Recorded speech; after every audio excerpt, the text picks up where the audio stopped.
বেলুড় মঠের পুরনো দিনগুলি।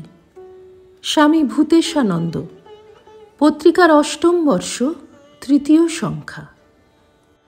আমরা যখন সবে যোগদান করেছি তখন কাজকর্মের ব্যাপারেও মঠে এত চাকর বাকর ছিল না। রান্না, বাসন মাজা ইত্যাদির জন্য কয়েকজন কাজের লোক ছিল। বাকি সমস্ত কাজই আমাদের নিজেদের করতে হতো। তখন সব রকম কাজকর্মে ব্যবহারের জন্য জল গঙ্গা থেকে আনতে হতো। বালতি করে জল এনে বড় বড় জলের পাত্রগুলি ভরে রাখতাম। বাগানের কাজও ছিল। গাছে জল দেবার জন্যেও গঙ্গা থেকে জল টেনে আনা হতো। মন্দিরের ভাণ্ডারের সামনে একটা বড় জলের জালা ভরা থাকতো ধোয়াধুয়ির জন্য। ভক্তরাও প্রসাদ পেয়ে ওই জলে হাত মুখ ধুতেন। তখন কাছাকাছি কোথাও জলের কল ছিল না। আজ তো সর্বত্রই আলো পাখা দেখতে পাও। আমাদের সময় ইলেকট্রিসিটি ছিল না, আর আমরা ওই সুবিধের কথা কল্পনাও করতে পারতাম না।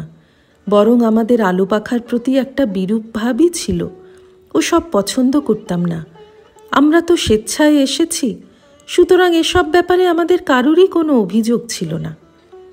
শোবার জন্য খাট ও বিছানাপত্র বেশি ছিল না। তখন স্বামীজির মন্দিরের সামনের দিকে প্রেমানন্দ মেমোরিয়াল বিল্ডিংয়ের দোতলা উঠেছে। এতে আমাদের একটু সুবিধে হয়েছিল। একতলায় ছিল ডিসপেন্সারি, একটি ঘরে ওষুধপত্র রাখা হতো। অন্য একটি ঘর ছিল ডাক্তার আর কম্পাউন্ডারের জন্য। তৃতীয় ঘরটি সাধারণের ব্যবহারের জন্য। সেই ঘরে দুজনের থাকবার মতো জায়গা।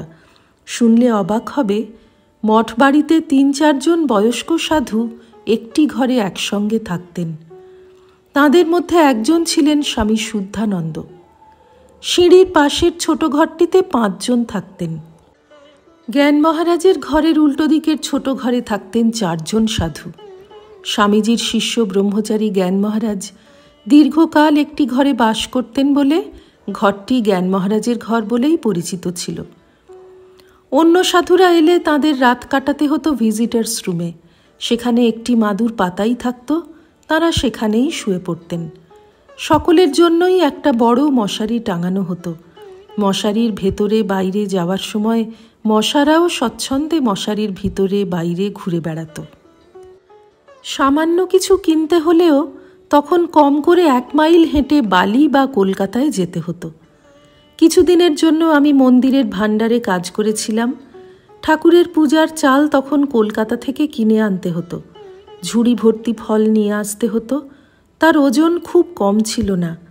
কলকাতা থেকে স্টিমার ঘাট পর্যন্ত সেই বোঝা বয়ে আনা হতো। সৌভাগ্যবশত সেই সময় কলকাতা থেকে বেলুড় পর্যন্ত স্টিমার যাতায়াত করত। কলকাতায় না গেলে বালি অথবা শালকিয়া থেকে ফল কিনেই সন্তুষ্ট থাকতে হতো, কারণ ফলগুলি উৎকৃষ্ট হতো না। মঠের চৌহদ্দি তখন আগাছায় ভর্তি জলাভূমি। সাপের ভয়ে লোকে দিনের বেলাতেও সেদিক মাড়াত না। জমি উঁচু নিচু, এবড়ো খেবড়ো।